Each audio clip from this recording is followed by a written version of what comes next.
السلام علیکم ورحمت الله وبرکاته. قدرمنو کتونکو په دې هیله امید چې ټول به راته روغ جوړ او د صحت په جامه به وي. قدرمنو ډیرې ملګري ته دغه ډیره غټه ستونزه جوړه شوې ده چې هغوی وایي چې موږ په خپل موبایل کې لایف کرکټ نشو لیدلی. نو دوستانو په دغه ویډیو کې به زه تاسو ته داسې یو طریقه ښیم چې تاسو داسې یو اپلیکیشن به تاسو ته ښیم چې په هغه اپلیکیشن کې تاسو د 200 نه زیات چینلونه کتلی شئ. بلکل دوستانو د سپورت چینل وي، نیوز چینل وي، هر یو چینل چې تاسو په کار وي تاسو ته په دغه اپلیکیشن کې ملاویږي او تاسو کولای شئ چې د کرکټ هر چینل هر یو لوبه چې لایف وي د افغانستان لوبه وي، که د پی ایس ال وي، که ورلډ کپ وي، هر یو لوبه وي تاسو ډیر په اسانۍ سره په دغه اپلیکیشن کې کتلی شئ. دوستانو لاندې په ډسکرپشن کې ما یو لینک درکړی وي، دغه کوم اپلیکیشن چې ما تاسو ته راوړی دا اپلیکیشن په پلی سټور کې نشته دی. په لینک باندې به کلیک کوئ، بیا به زه تاسو ته په د ویډیو په اخر کې هم ښیم چې تاسو څنګه کولی شئ دغه اپلیکیشن خپل موبایل کې انسټال او ډاونلوډ کړئ. خو ویډیو راته تر پایه وګورئ، په هر څه به پوه شئ. دوستانو خبرې ډېرې نه کوو، راځئ چې ویډیو شروع کړو. دوستانو چې کله هم تاسو اپلیکیشن انسټال کړ د لایف نیټ ټي وي په نامه، دا به تاسو خلاص کړئ. چې کله هم تاسو دا خلاص کړئ دوستانو په دې کې ډېرې زیاتې چینلونه دي. تقریبا ما تاسو ته په اوله کې ویله چې د 200 نه زیات چینل په دغه اپلیکیشن کې تاسو ته پیدا کیږي.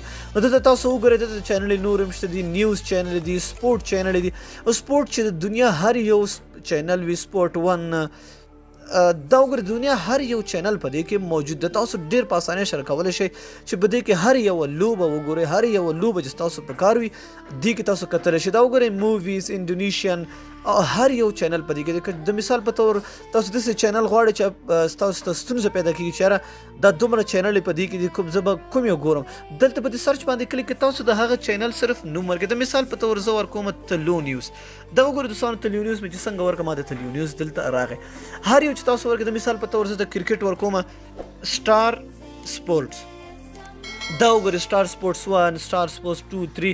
دا وګورئ دا به ټول تاسو ته راشي. چې کله هم تاسو دا راغی تاسو به په دې باندې سمپل کلیک کړئ. نو تاسو سره چې کوم یو اپلیکیشن انسټال وي، دلته کوم یو پلیئر تاسو سره انسټال وي، هماغه پلیئر به تاسو کلیک کړئ. د مثال په تور که ام ایکس پلیئر وي، انډرایډ پلیئر وي، ویډیو پلیئر، هر یو چې تاسو ته وي.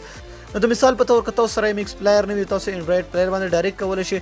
زه اوس نو بیا جسټ ون آلویز باندې کلیک کړئ، خپله به تاسو ته لایف راځي. زه ځکه نشم پلی کولی دوستانو، بیا ما ته کاپي رایټ په دې باندې راکولی شي. ښه دوستانو اوس راځو چې تاسو به دا څنګه انسټالوئ، څنګه به یې ډاونلوډوئ.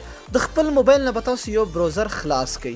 چې کله هم دوستانو تاسو براوزر آن کړئ، تاسو به دلته ریسرچ کې ولیکئ، به دې سرچ کړئ www.teachblackmood.com.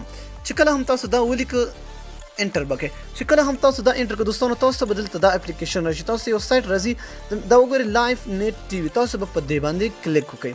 چې کله هم تاسو په دې باندې کلیک کړئ دوستانو لاندې به راشئ، لاندې په دلته به ډاونلوډ لیکلی وي. په دې چې کله هم تاسو کلیک نو تاسو ته به اتوماتیکلی هغه اپ ډاونلوډ شي.